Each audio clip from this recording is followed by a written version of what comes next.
atong topic is the kingdom of heaven is coming to earth. No? Gingharian sa langit, taliabot, no? Dili makaikyas ang mga tao, muabot yun kanina gingharian. Mga igsoon. Ato unahon sa pag-abli diya sa Daniel chapter 2 verse 34 ug 35, dayon 44 and 45. Nato pa niya sa maong reference sa 34 to 35, nakita mo hangtod nga ang usa ka bato gisapsap nga walay mga kamot ngaming lapdo sa larawan sa iyang mga tiil nga puthaw ug yuta nga kulunon ug nakalugmo kanila.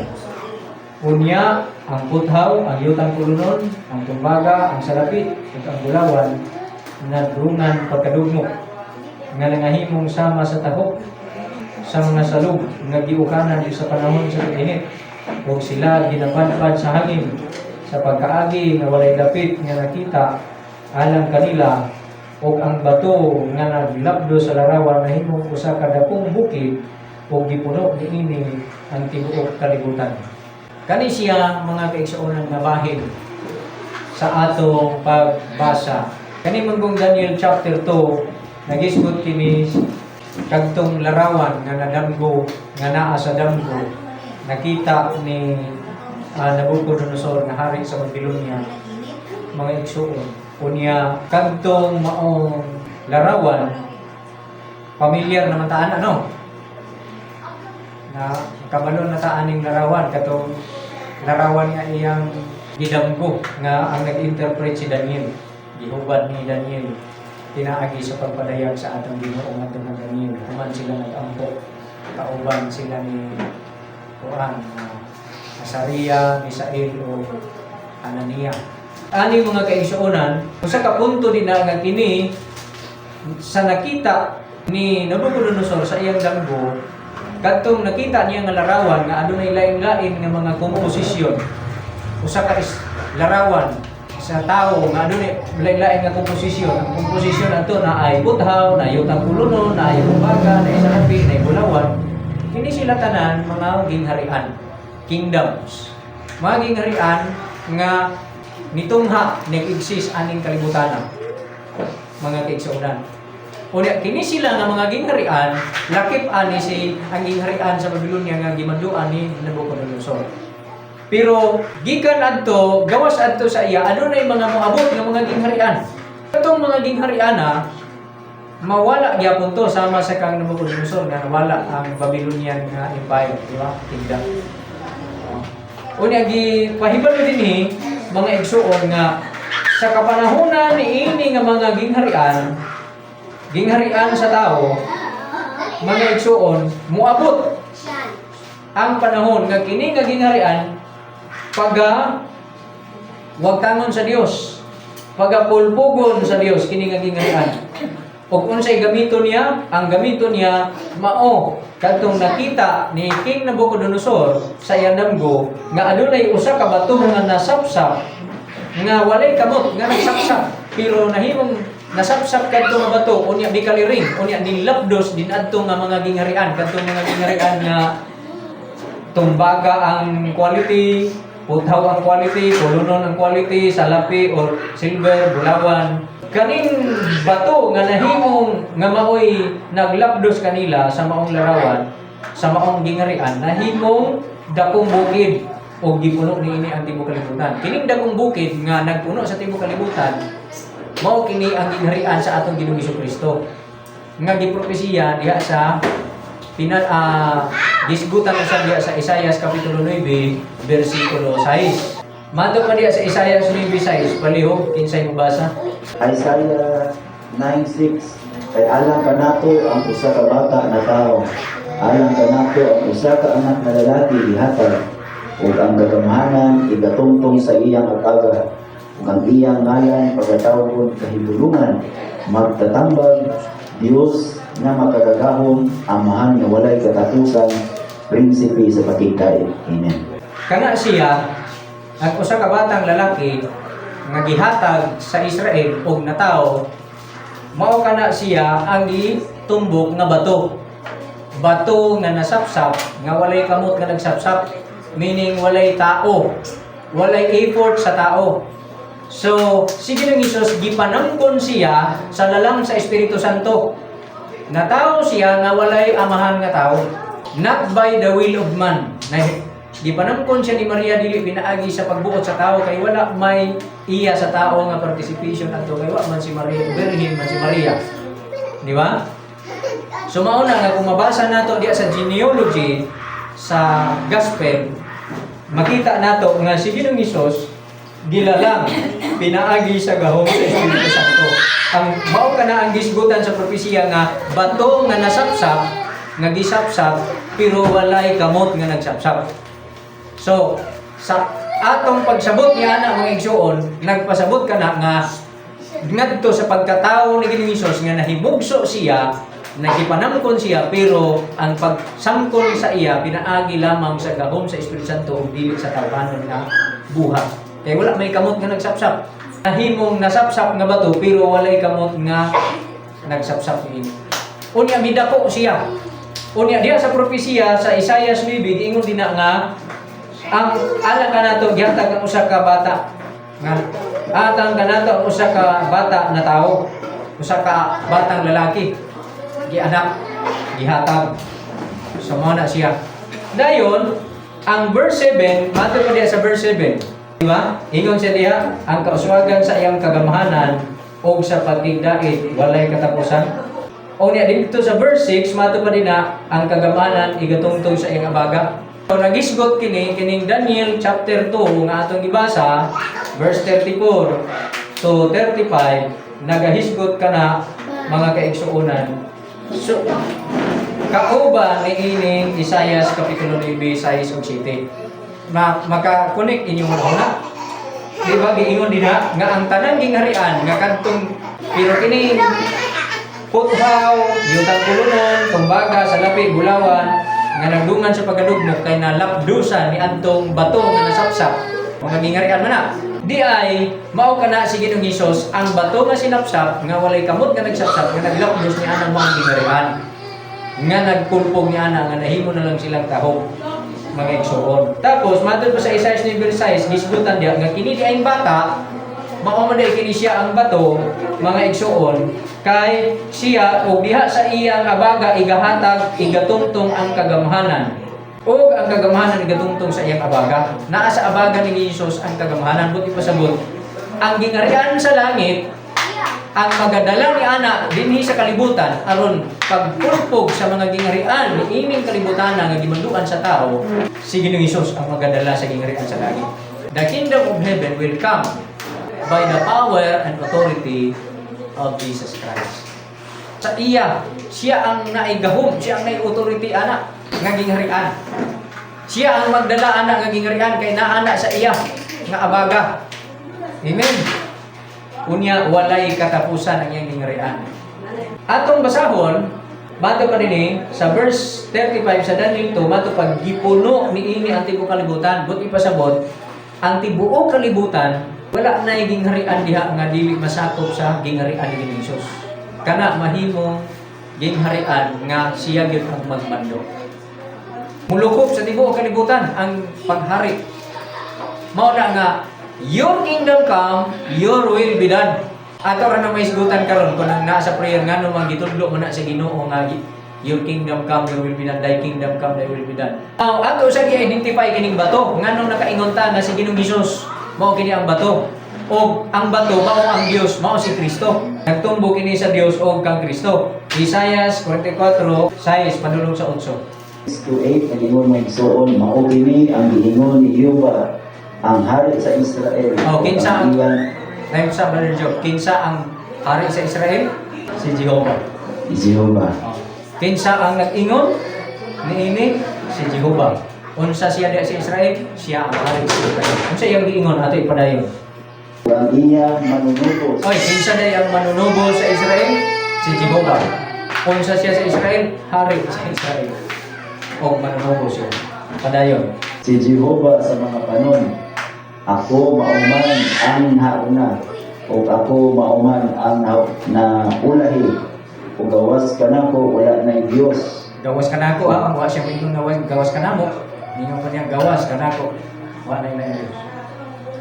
Sige. 7. Ug kinsay ingon kanako mutawag ug mupahayag niini ug mupahimutan niana sa kahusay alang kanako utag sa akong pagpahaluna sa karaang katawhan ug ang mga butang nga umalabot ug kana nga magkahinabo pasagdi nga ipahayag nila ayaw kamo kahadlok ni malisan kamo wala ba kamo o wala ka nako ikapahayag kanimo sa karaan o ipakita kini o kamo mao ang akong mga saksi aduna ba'y usa ka Dios gawas ka nako oo walay laing bato amen ako wala makailas ang usa. Mao na siya connection. Ang bato nagtumbok sa Dios. Amen. Diya mag-iingon, wala na may laing bato, akura, wala naman sa laing Diyos, siya ra. Wala laing hari sa Israel, siya, si Jehovah. Siya daw ang nauna, siya ang naulahi. Nauna si Ginoong Hesus. So, na-identify nato diya ang mga igsuon nga adunay gingharian nga moabot ani kalibutan. O kana nga gingharian sa langit, gingharian kana sa Dios. Ang magamando ni ana o ang maga-implementar ni ana, ang magahari ana nga gingharian, ang authority na ang Ginoong Hesus. O kana siya pag-abot anak niya wala na ilaing walay gingharian sa tao nga makabarog nga musukol bato kaniya. So makakita ka karon nga uy kulba ba tayo sa kalibutan kay tan-aw ka sa isa ka nasod China uy usgan ang ilang military murag kulba gini kong magira anak display sab sa power ang military power ng Amerika United States of America usgan sab. Pero wala na tanan sa gingharian sa Dios. Wala na sila tanan sa gingharian sa langit. Sa gingharian nga diha si Ginoong Kristo siya na yung moabot. Wala siya itangki. Wala siya mga supersonic na mga planes, mga fighter jet. Pero ang iya pulong. Pag isulti lang niya, muulan ang kalayo. Gikan sa iyong baka.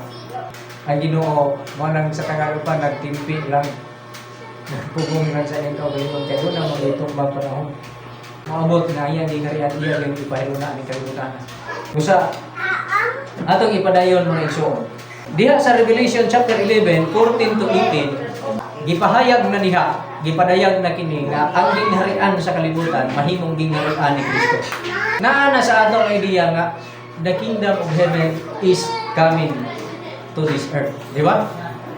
The kingdom of God will come in due time. Ang gingharian sa Dios maabot sa tumang panahon. Pero ang mga tao wala magtagad na anak. Daghan ang wala magtagad. Kunya kita basin maapil pa kita nga dili magtagad. So kinahanglan kita nga magtuon. Kay mangandam kita nga inig-abot ni ini nga gingharian, andam kita. Now, ang sa itong nasulat diya sa Revelation 11:14 to 18, basa kita. Ang ikaduhang maraot nilabay na, tanawa ang ikatulong maraot moabot na.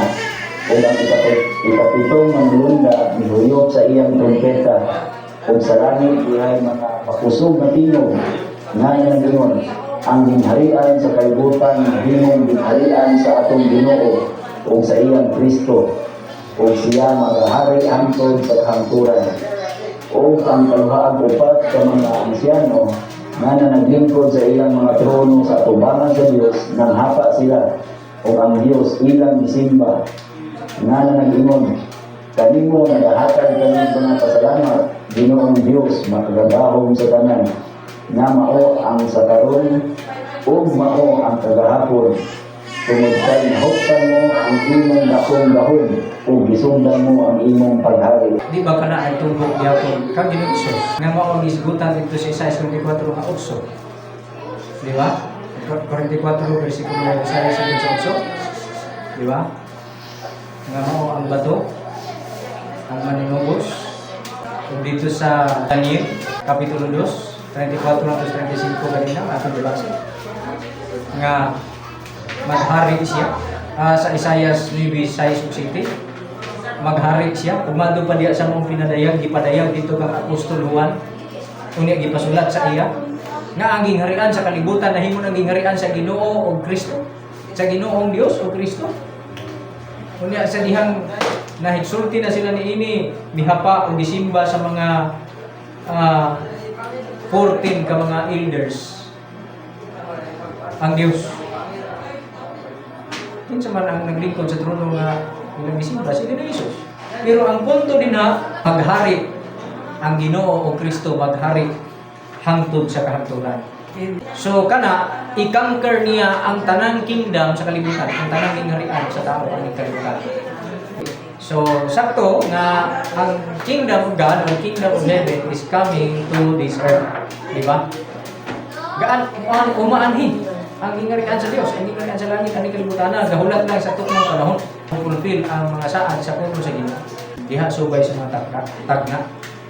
Okay, padayon na rin Verse 18, ang kanasuran nga tungod apan abot ang imong kapungod o ang panahon alang sa pagpanghukom sa mga patay o alang sa pagpanghatag o ganti ngadto sa imong mga ulipon, mga propeta o mga bala o mga nagpahadlok sa imong ngalan, mga gamay o mga dagko o alang sa pagdaglag sa mga manglalaglag sa yuta. Yang laglago, mato pa niya should destroy them which destroy the earth.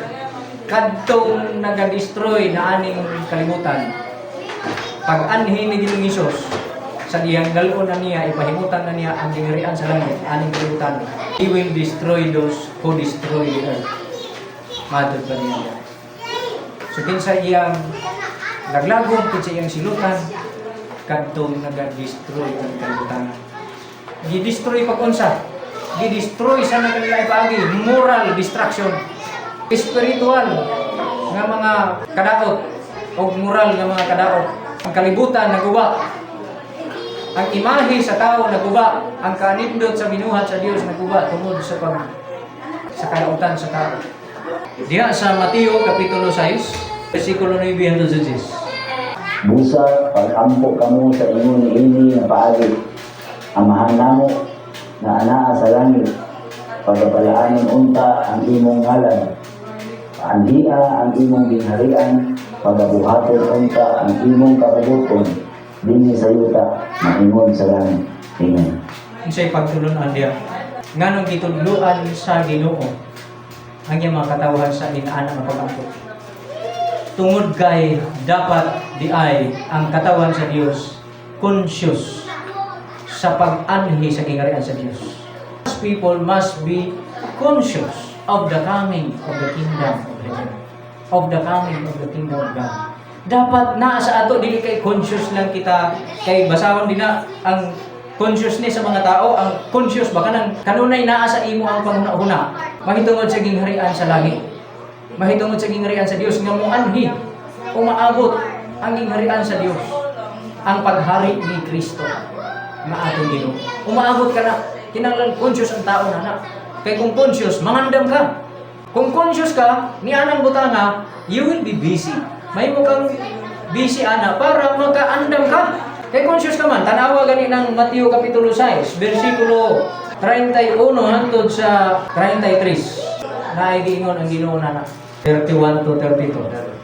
Busa ayaw na kamo pakabalaka nga manag-ingon unsa may among kanon o unsa may among imnon o unsa may among ibisti kay ang mga hentil nagapangita niini tanan nga putana ug ang inyong langitnong amahan na sayod nga kamo nagakinahanglan niini tanan apan maoy unahan ninyo pagpangita ng harian ug ang pagkamatarong gikan sa Dios ug unya kini tanang mga butang ikadugang ra kaninyo. Ditudlo diha mga kaigsuonan. Dili daw mato pa niya. Ayaw ninyo pag kabalaki. Ang inyong kanon, ang inyong himnon, ang inyong isulod. Kay ang inyong amahan nga ana sa langit, nasayod na niini nga ang kinahanglan kamo. Ang mga hintil, mao ka na ang ilang gipangita. Pero mato pa niya, ang inyong amahan nga naa sa langit, nasayod na ang kinahanglan kamo. Mao hinoy unahan ninyo pagpangita ang kingharian sa Dios. O ang iyang pagkamatarong. O kini mga butanga tanan, igadugang kaninyo. Maabot ang panahon nga dili gyud kita makulagan sa bisan unsa. Kung naa na kita sa kingharian sa Dios. Pero may atong problemahon kung naa na ta sa kingharian. Busa giingon niya, maiunahan ninyo pagpangita ang kingharian sa Dios. gitudlo niya pinaagi sa pag-ampo nato, pinaagi sa pag-ampo nga kung dapat di ay kita kingdom conscious kita sa kingdom of God, sa iyang sa coming, sa pag-anhi sa iyang mga kinsa may tao nga naguna-una ani karon lahi man ang atong nauna gikan dinhi mamatay kita mo travel kita dito sa langit, wala man kita naguna-una nga mo anhi di ang gingharian sa Dios. O ang magdala ni anak nga gingharian o ang mag-impose na anak nga gingharian dinhi sa kalibutan is through Jesus Christ the Lord.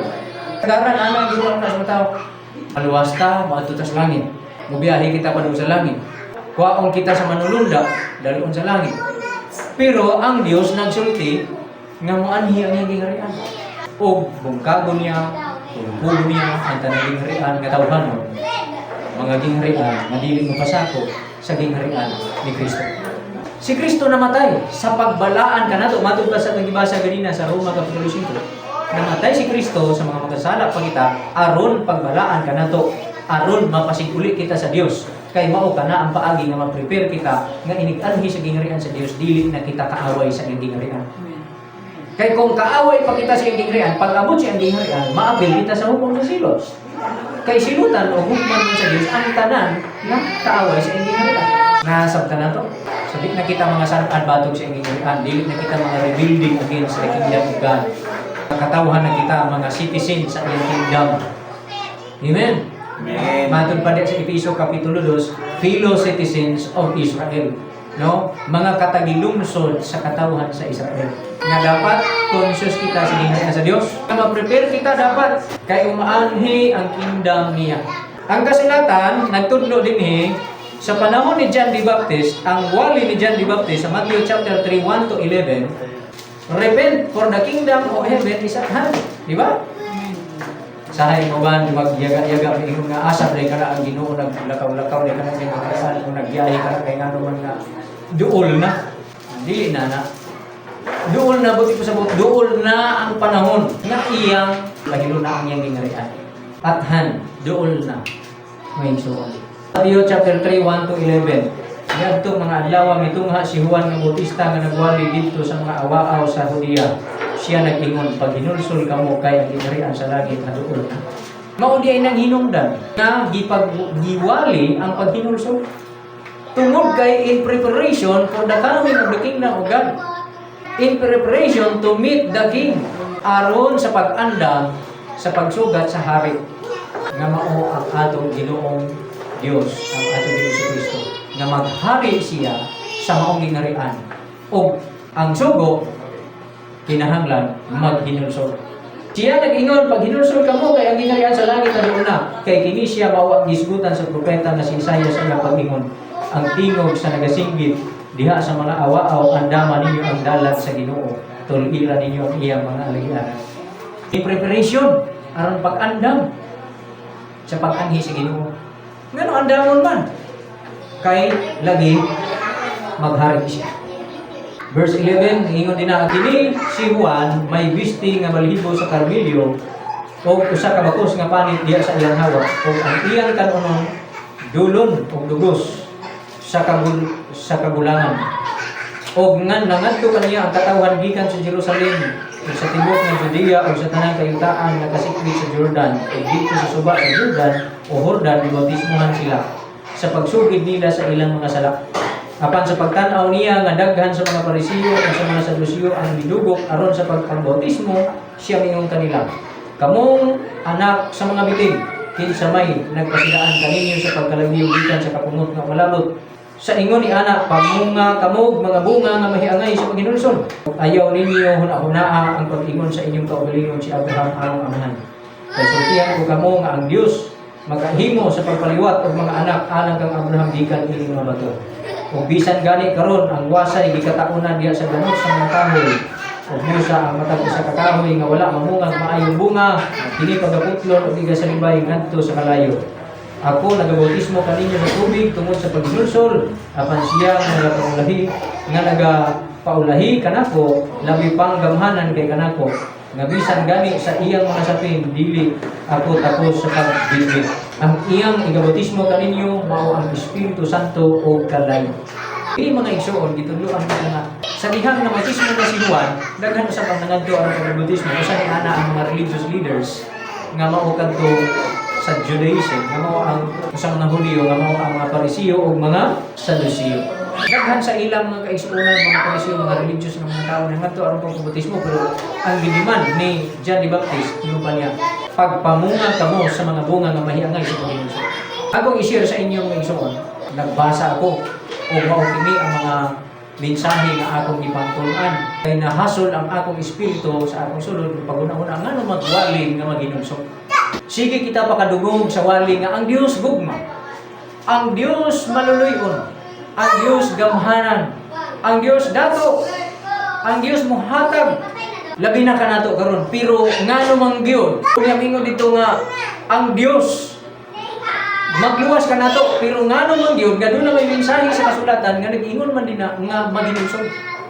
Kini, nga mga wali ni John the Baptist, nga maoy pioneer, before nag-ani si Jesus, siya ginaguna, forerunner siya, then si Jesus na ang sunod. Pag-abot na po ni Jesus, maogyapon ang wali ni Jesus. Repent for the kingdom of heaven is at hand. Pag ginulsog ka mo, kaya ngingarian sa langit, taduol na. Gi-confirm ni Jesus ang wali, gi-dasunan ni Jesus ang wali ni John the Baptist. Dili man to mensahe ni John the Baptist, ginatag mo to sa Dios ng mensahe. Wala man to mensahe nga ali na mo mga lagay mo sa Ginoo kay padatuon mo sa Ginoo. Ang mensahe mga kaigsuonan, kinahanglan gyud ang mga tao nga ginulsol. Madato ka bag mapobre mo, ginulsol gyud ka. Nga naman, tuod kay gingarian sa langit taduol na. Ang kinahanglan lagi maginulsol. Ko, abi ba ninyo nganong dili ka mo gusto maginulsol? Sabi ninyo, anong dili kita gusto ginulsol? Kaya dili nato gusto nga mabago ang kinabuhi na naa ka nato karon. Gusto nato nga kung unsa kita, mutuo lang kita sa Dios. Lord, nagtuo ako kanimo. Pero ipabili nato kung unsa kita. Kung unsay atong kinaya, kung unsay atong batasan, kung unsay atong kinabuhi, unsay atong gawi nga gusto natong sundon, moray atong gusto. Mo na nga dita gusto maginulsol. Gusto lang ta mutuo. Pero ang gingarian sa Dios, ang pagtulunan, repent for the kingdom of heaven is at hand. Kinahanglan gyud nga maginulsol. Mabanggo gyud. I-surrender nato tong problema, dili ta mayon nagtuo ta sa Dios niya, di ta gusto mag-usab. Dili na. Gusto na sa Dios nga mutuo ta, pero maginulsol ta. Kung nagtuo ta nga iyang gingharian. Tinuod ang Dios, unya ang gingharian di sa Dios isu malabot. Nan mangandam kita, maginulsol na kita. Kay kuan yun iyang gingharian, yawa pa ta nag-usab. Sa may atong dagatan. So mga kaigsuonan, kang Jesus, akong tapuso gini, matod pa din sa Mateo Kapitulo 4, versikulo 12 hangtod sa 17, sa panahon usab ni Ginoong Hesus, mao gyapon kana ang iyang wali. Matod pa ni ana, sa pagkadungog ni Hesus nga si Juan gidakop siya o gusto mipahilit siya ngadto sa Galilea. O diya sa versikulo 17 ingon nila, so kad ni atong higyuna si Hesus misugod sa pagwali nga nag-ingon, pag ginulsol ka mo kay ningirian sa langit, aduol na. So kini ay gusto ang Ginoo nga makigreconcile kita sa iya. Gusto niya kaning paghinulsol is about ni sa reconciliation nga makigreconcile na kita sa Dios. Magpasigulit kita kaniya. Usbo nato ang aton mga gawin na hiangan diya sa iyang ngarian. Wala gusto sa Ginoo. Kaya ang ngarian niya tayo abot din yung kalibutan. O wala kita masayon kung sa ato bang lifetime moabot na buhi pa ba kita. Ang mahimong ganon, buhi kita kung patay, hinining lawasa, maabot, andam kita pagsugat sa Diyos. Mao na. So, daghang salamat. So, I hope na ma-establish ang una kaning gitawag kingdom conscious, mga kaigsuonan. Gingarian sa Dios, taliabot. Hinining kaligid.